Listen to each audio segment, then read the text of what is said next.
is coming down the pike. Yeah, exactly. So our mission today, we want to cut through all the noise, give you a clear shortcut to understanding the significant Social Security changes for 2025. That's right. We're talking about this major shift away from paper checks, how you can easily apply for benefits online now, and crucially, the essential steps you need to take before October 1st.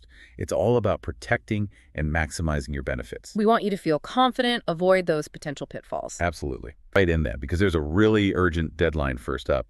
It affects, well, hundreds of thousands of people. Right. By September 30, 2025, that's the date the Social Security Administration, the SSA, is officially stopping paper checks for benefits. Like, completely stopping. It's a hard deadline. Yeah. And the reason, well, actually goes back to an executive order about modernizing federal payments. But the SSA has been clear on the why, too. Okay, what's the rationale? Well, first, cost. Paper checks cost around 50 cents each to issue. Electronic transfers, less than 15 cents. Think about the millions, literally millions, that saves taxpayers every year. Wow, okay. That's a big difference. Huge. But it's not just cost. Electronic payments are simply faster, more reliable, and maybe most importantly, much more secure. How much more secure? Get this. Paper checks are 16 times more likely to be lost or stolen. They're vulnerable to fraud, theft, simple errors, delays in the mail, you name it. Yeah, you hear stories about that. Exactly. Whereas electronic systems have multiple layers of encryption, fraud monitoring, it just offers much greater peace of mind. Okay, so for anyone listening who's still getting a paper check, what do they actually do? What are the options? You've basically got two main ways to get your benefits now. First, most common one, direct deposit. Straight into your bank or credit union account. If you have an account, this is probably the easiest way. Simple enough. And the second option? The second is the Direct Express debit card. This is a really good option, actually.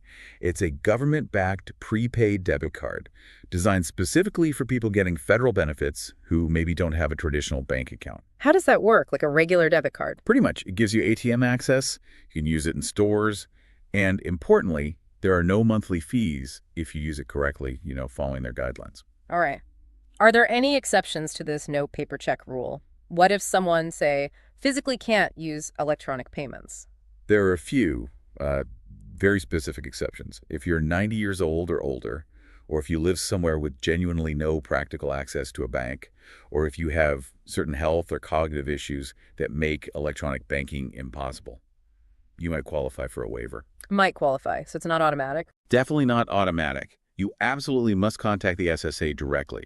You have to apply for and get specific waiver approved. Don't just assume you're exempt. Okay, so the big takeaway here is urgency, right? Don't wait. Exactly. If you don't switch by that September 30th, 2025 deadline, your October payment could be seriously delayed. The SSA will have to scramble to make arrangements. So our advice, use the official GoDirect website to enroll. And be careful, look for that specific language, an official website of the United States government. Make sure you're not on some scam site. Please do. Making that switch now just gives you peace of mind, ensures there's no interruption. Okay, so that's the big payment shift. Now, let's broaden the view a bit. What else is changing in Social Security for 2025? These changes could directly hit your monthly income. Right. Every October, the SSA announces adjustments for the next year. So what's on the list for 2025? First up is usually the cost of living adjustment, the COLA. That's the big one for most people. For 2025, over 72.5 million Social Security recipients will see a 2.5% COLA increase. Okay, 2.5%. How's that calculated again? It's based on inflation, specifically the Consumer Price Index for urban wage earners and clerical workers. They call it the CPIW. It helps benefits try to keep pace with rising costs. And what does that 2.5% mean in actual dollars, roughly? Well, the average monthly benefit for all retired workers is projected to be $1,976 in 2025. That's up from $1,927 in 2024. So about a $50 increase for the average person. It's a critical bump for many. Definitely helps cover some rising costs.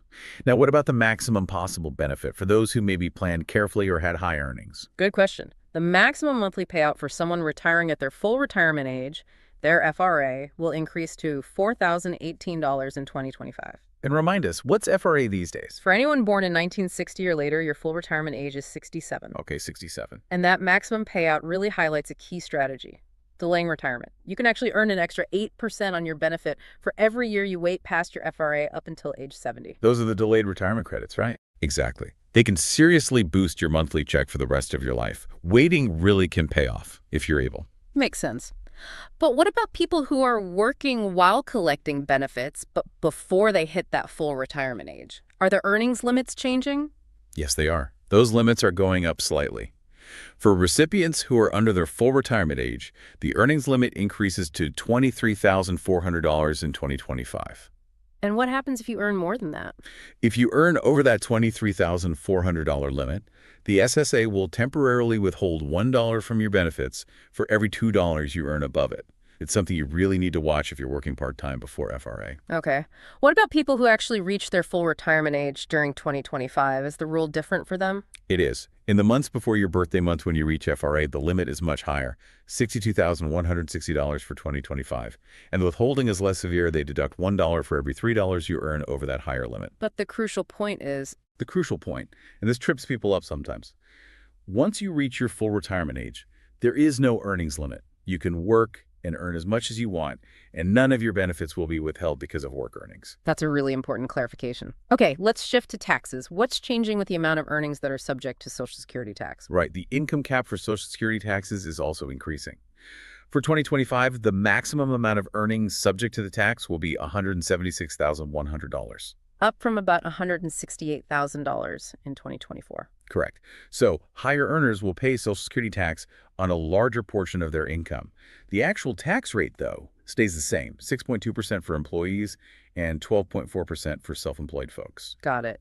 And what about disability benefits? Are SSDI recipients also seeing that COA increase? Yes, absolutely. People receiving Social Security Disability Insurance, SSDI, also get that 2.5% increase. Do we know the average benefit amounts for them? We do.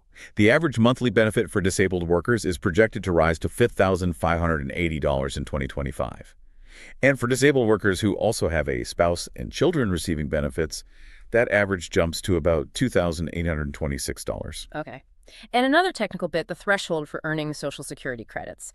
How much do you need to earn to get a credit in 2025? To earn one credit in 2025, you'll need $8,810 in earnings. Remember, you generally need 40 credits over your working life to qualify for retirement benefits, and you can earn a maximum of 4 credits per year. So that $8,810 is the minimum earning for 1 quarter, essentially. Exactly. 4 credits means you've earned at least $7,240 during the year. Okay. Last piece of the puzzle for 2025 changes, Medicare Part B premiums. Any word on those yet? Not yet. The official premiums for Medicare Part B for 2025 are usually announced later in the year, typically by December. We know the 2024 standard premium was $174.70 a month with a $240 annual deductible. So we expect an increase, but we don't have the exact number just yet. Something to keep an eye out for as it comes directly out of the Social Security check for most people. Precisely. It directly impacts your net benefit amount. All right. So we've covered the payment shift and the 2025 adjustments. Now let's talk about actually applying for benefits. In our, digital world, doing this online is becoming the main way. But I know some people still feel a bit hesitant, maybe nervous about handling something so important online. Is it really that straightforward? It really is, Paul, and I get the hesitation. But the SSA has put a lot of effort into making the online process secure and honestly pretty user-friendly. It definitely beats waiting in line or trying to get an appointment. So what types of benefits can you apply for online? You can apply for the main ones: retirement benefits, Social Security Disability Insurance, SSDI, Supplemental Security Income, SSI, and also survival benefits. Okay, so pretty comprehensive. If someone's ready to start, what's step 1? Step 1 is usually to just hop online and check your eligibility for the specific benefit you're interested in. The SSA website has tools for that. Then step 2, and this is absolutely key, create a My Social Security account. That account seems pretty central to everything now. It really is. It's free, it's secure, and it's essential. You don't just use it to apply. You use it later to check your application status, manage your direct deposit, review your entire earnings history, which we'll talk more about, and even request a replacement Social Security card if you need one. Sounds like a must-have. Yeah. Okay, account created. What information should you gather before you actually sit down to fill out the application? Yeah, being prepared helps a lot. You'll need the basics: your name, Social Security number, birth certificate details, spouse's info if applicable, current or former. Critically, you'll need your work history, employer names, dates, maybe have W-2s or pay stubs handy, and of course, your bank account details for direct deposit. What if you're applying for disability or SSI? Right. For those, you'll need more detailed stuff, medical records, doctor's information, maybe details about your assets and other income for SSI.